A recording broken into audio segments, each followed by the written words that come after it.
Sahabat delima yang terkasih, marilah kita mendengarkan firman Tuhan yang menjadi kekuatan kita untuk memulai aktivitas pada pagi hari ini, yang tertulis dalam kitab Kisah Para Rasul 4 ayat 31. Demikian firman Tuhan. Dan ketika mereka sedang berdoa, goyanglah tempat mereka berkumpul itu, dan mereka semua penuh dengan Roh Kudus. Lalu mereka memberitakan firman Allah dengan berani. Salah satu tantangan terberat manusia adalah menghalau rasa takut. Jika ditanya kepada kita masing-masing, apa yang kau takutkan?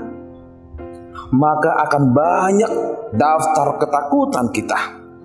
Takut menghadapi hidup, takut akan kepastian hari esok, takut akan jodoh, takut akan karir, dan ketakutan yang lain sebagainya. Rasa takut itu sering menghantarkan manusia kepada kegagalan dalam pencapaian kehidupannya. Itu sebabnya dalam Amsal 24 ayat 10 dikatakan, jika engkau tawar hati dalam masa kesesakan, kecillah kekuatanmu. Kita sering sekali menjadi tawar hati. Ketakutan itu membuat orang tidak memiliki keberanian untuk berbeda dari dunia. Dan pada akhirnya manusia itu terbawa akan arus yang ada. Kita sama-sama mengetahui bagaimana kisah seorang Petrus. Karena ketakutannya yang begitu luar biasa, Petrus sampai menyangkal Yesus 3 kali. Sahabat delima yang terkasih, gambaran akan keberhasilan dari keberanian itu yang ditunjukkan dari nas pada pagi hari ini.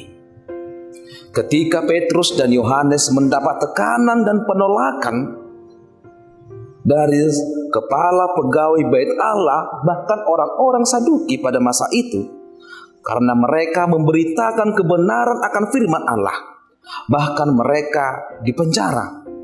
Mereka tetap berkeras dan bersikeras menyuarakan segala kebenaran itu sendiri. Tanpa sedikit pun mereka dibayang-bayangi rasa takut akibat ancaman dari orang-orang Saduki itu. Dan keberanian itulah yang membuat mereka bahkan bisa lepas dari penjara itu sendiri.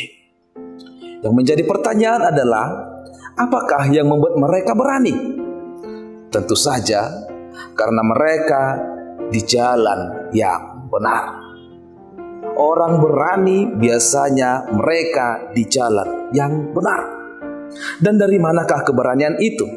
Tentu saja itu berasal dari Allah sendiri. Dan bagaimanakah cara kita memperoleh keberanian itu? Itu makanya dikatakan, berdoalah kepadanya, maka Roh Allah akan memenuhi kita dan menyingkirkan ketakutan itu. Sama seperti yang dikatakan dari nas pada pagi hari ini.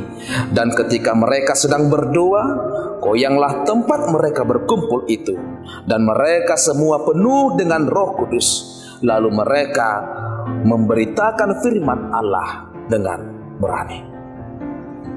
Sahabat delima yang terkasih, tetaplah berani menjalani kehidupanmu dan jangan tawar hati, sebab Tuhan memberikan kepada kita roh keberanian, bukan ketakutan. Selamat pagi, selamat beraktivitas. Tuhan memberkati.